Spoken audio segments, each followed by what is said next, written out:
I don't have any prized possessions. Ex-wife took them all. We don't want to talk about that right now. I'm sorry, I just can't help it.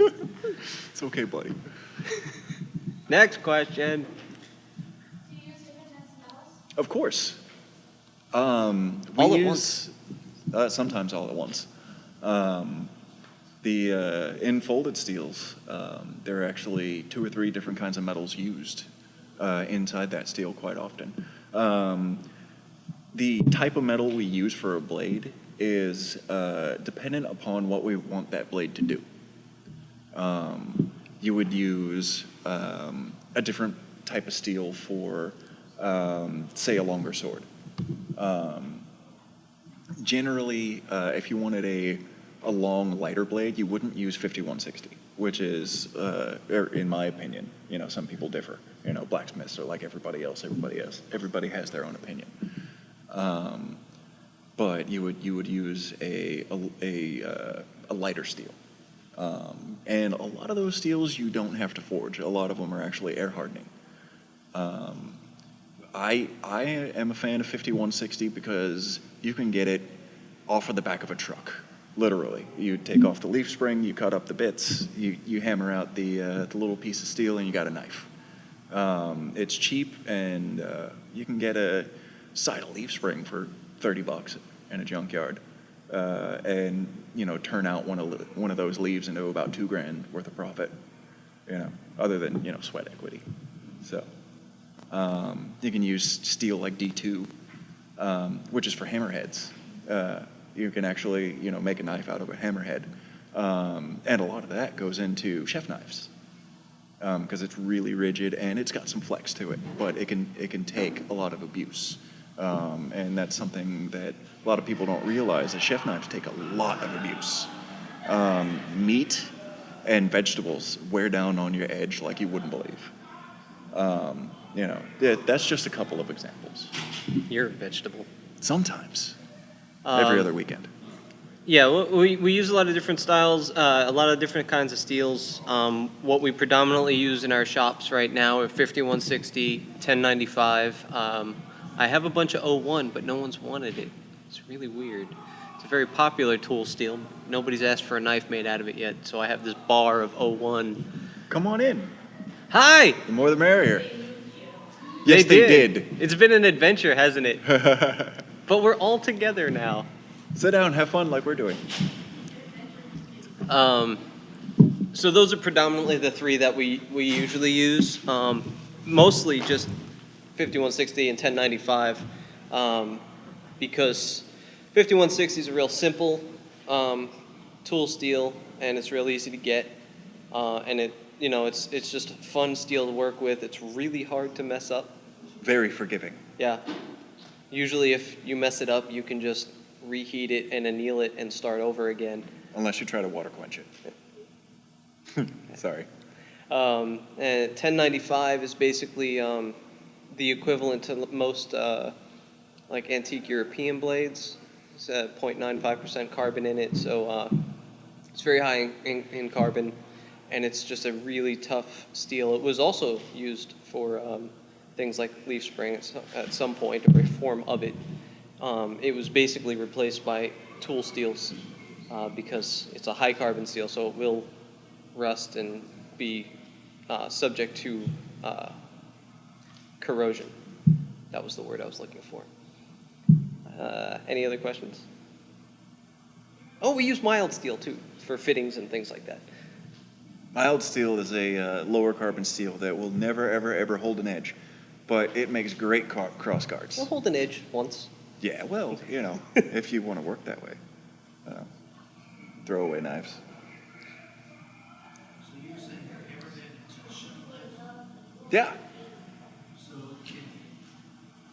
going on YouTube, can anybody just take a hammerhead and make it into a chef knife? With enough research and enough work, D2, which is what a lot of hammerheads are made out of, is a tool steel. It's kind of a more finicky steel, but once you get the process down, then yes, it's very possible. First you've got to anneal it, which is softening the steel, so it doesn't crack the first time you put it under a hammer or try to cut it. Actually, it's not going to crack when you try to cut it. It's going to wear out your bandsaw blade. So annealing makes it to where you can actually work the steel. And it'll actually kind of do what you want. Smithing is never easy, but it makes the process a lot less frustrating.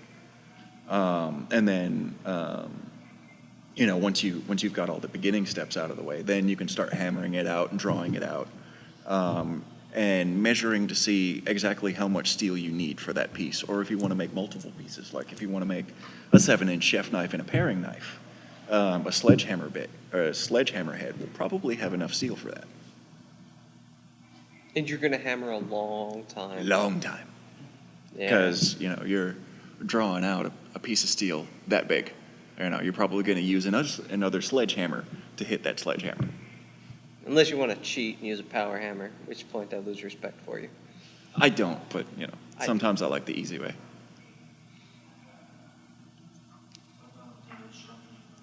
What about sharpening knives? What kind of sharpening stones do you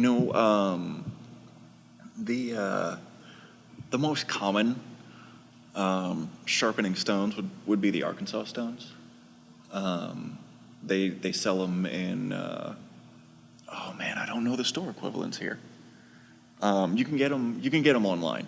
If you look for sharpening stones, you'll want a coarse, a medium, and a fine stone. There's really no best way to do it. It's all dependent upon what you're comfortable with. If you're comfortable with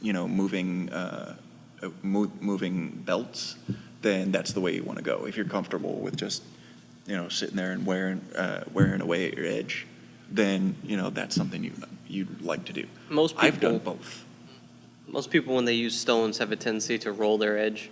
They don't realize they're doing it, but because they're constantly moving. And what a lot of people don't realize is that when you're sharpening, you have to move on the same exact plane consistently. Most people can't do that.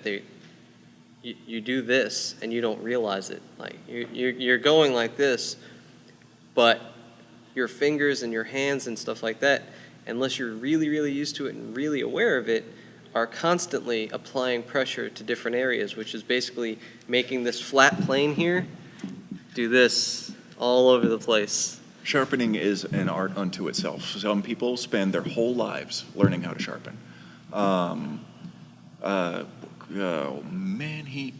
His name, of course, just flew out of my brain. One of the more famous knife makers. It's because you're a dummy. That too. He started out sharpening blades. He from Seattle. You're gonna look at me, really? I can't remember my name. Right. I've been hitting the head a lot. There are people who make a really good living just sharpening, or just have fun, because like I said, it's a science all to itself. It's a mastery of the body, because you don't realize how much these joints move, and what it takes to create a completely straight edge without a bow, or what's known as an almond grind. I lost my train of thought. Goodness. I use a grinder. I use a belt grinder with a really, really worn down 600 grit belt that basically is like using a leather strop. And that's what I use to put my final edge on things, because I can do that. What'll take me anywhere from half hour to an hour to do with that would take a day with, a stone or, something equivalent. It's one of the few times where I will actually opt to use a machine as opposed to doing it by hand, because it's more accurate and faster. I can put a real nice fine edge on something and not have to worry so much about sitting there over a stone and doing this after I've spent 80 hours already making a blade. I just want to get it done, get it out there, have it cut things. Another good thing for edge refining is red sandstone block. After you've got most of your final edge done, what you think is sharp enough, run it over a red sandstone for 30 minutes, and it's by hand. Yet there's little chance of messing up the blade at that point, as long as you keep the same general angle and then strop it and General angle. your general angle. After you strop it, and every single time I've done that, hair jumps off my arm. So But that's because you have cancer. that's true. My hair's weak. No, he really does. It's not a joke. Well, it is a joke, but not It is a really. joke, but it's I not. gave him cancer. That's what he gets for messing with me. Who's Yeah. next?